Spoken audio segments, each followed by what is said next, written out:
Ang UPA raw, akala nila ng partisan, pero bakit sumusuporta tayo sa mga politiko? Ang paliwanag ko sa kanila ganito.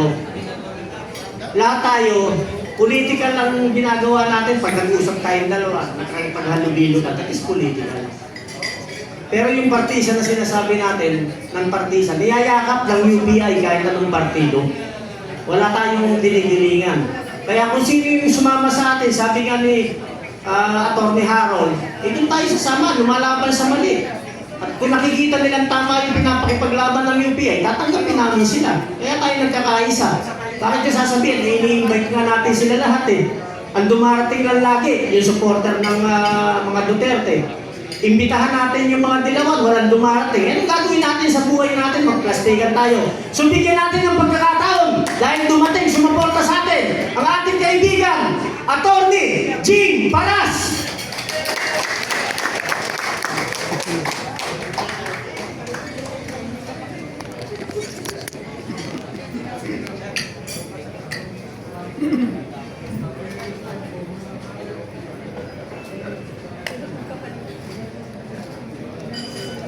Doon mo, para ano, doon ka mo po, para lima na tayo mali. Maraming pong salamat, Colonel Valeros. Magandang umaga po sa ating mga mahal na mga kababayan na andito ngayon. Kailangan na undog tayo dahil sana kasama natin yung mga magigiting ng mga Marines ngayong araw. Pero tila kahapon pa lamang sinusubaybayan na sila ng gobyerno, ng mga tiwali sa gobyerno, of course, para hindi makapagsalita. Kasi nasasaktan na sila sa katotohanan.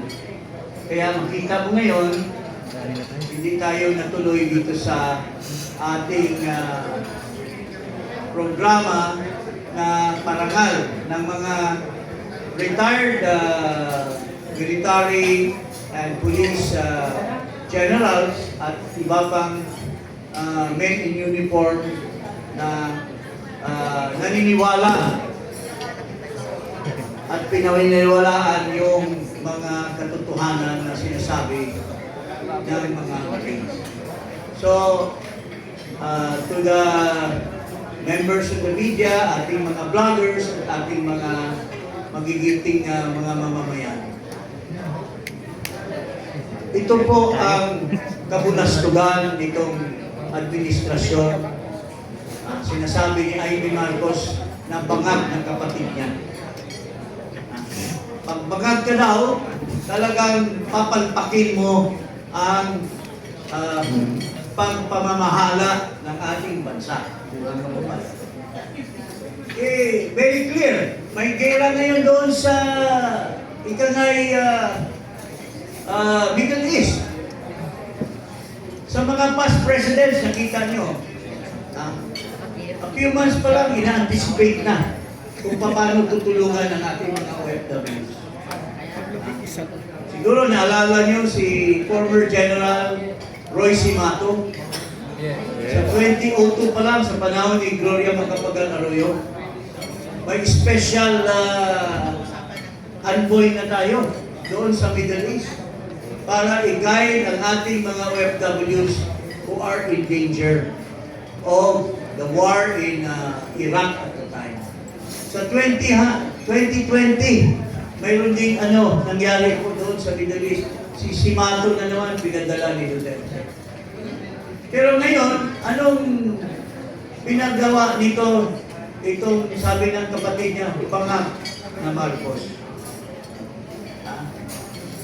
Sinasabihan yung ating mga sundalo, ang ating mga OFWs, oy, bahala na kayo magtago dyan.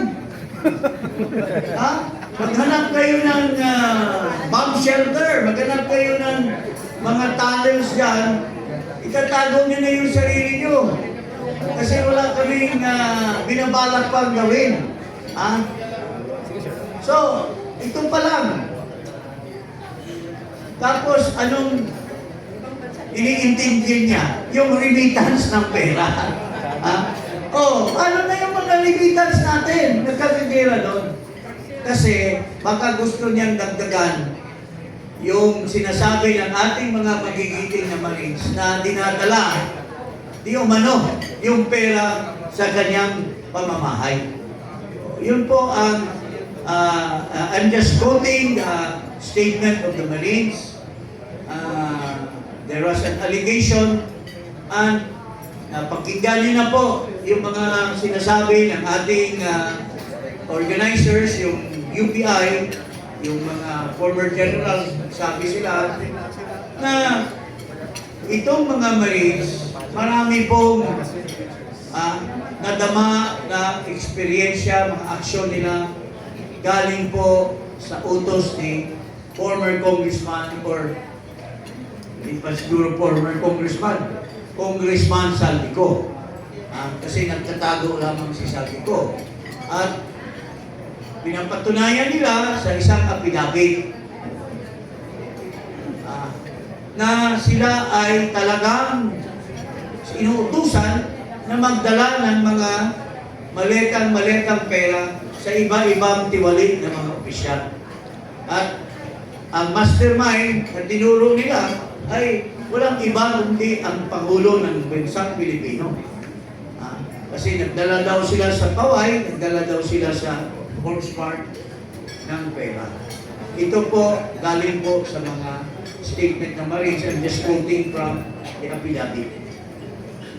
Pero, binibigyan sana natin ng parangal sila.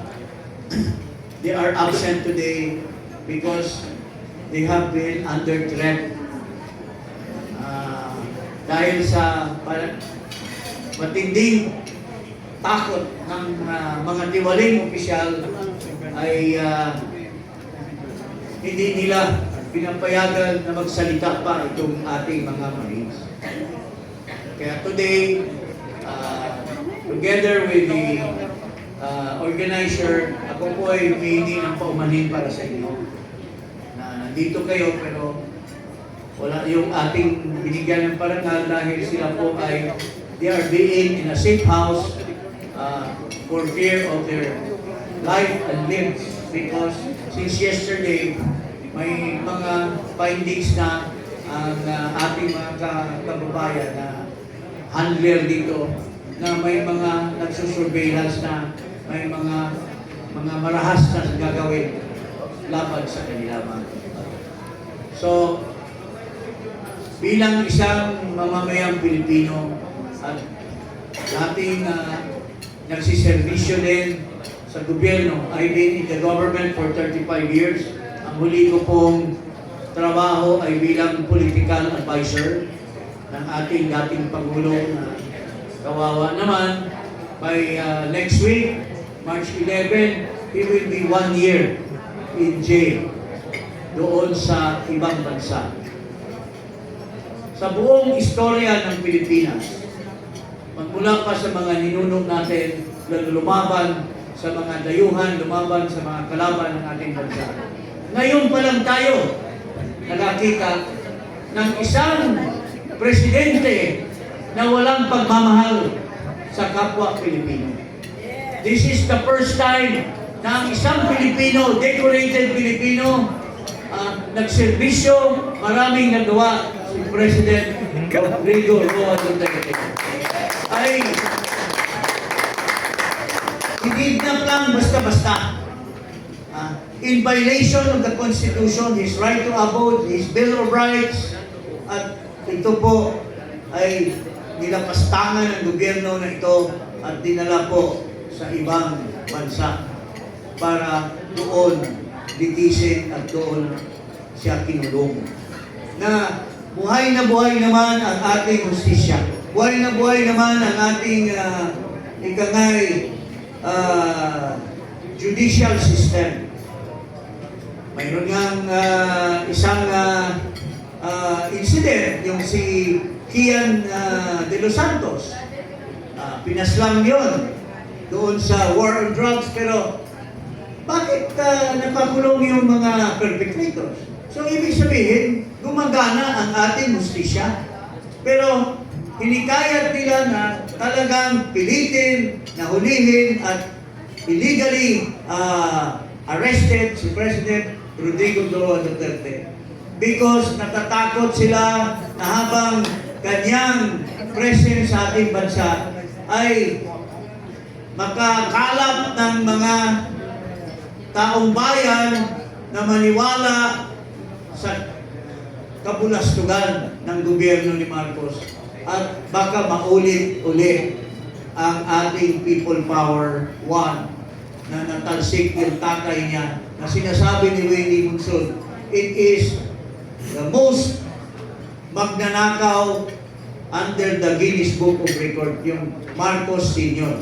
Pero dahil sa maumol at mabait na puso ng ating dating presidente, isang pangulo dati na tinalsik ng ating bansa dahil sa pagnanakaw, pinagbigyan pa ng ating dating pangulo, nilibing sa libingan ng bayani, maski hindi siya, maski yung si Marcos Sr. hindi bayani dahil minamanipulate niya yung pagka-hero niya. Kiniklaim niya na hero siya doon sa gera. Pero maski na ganun, hindi siya isang bayani.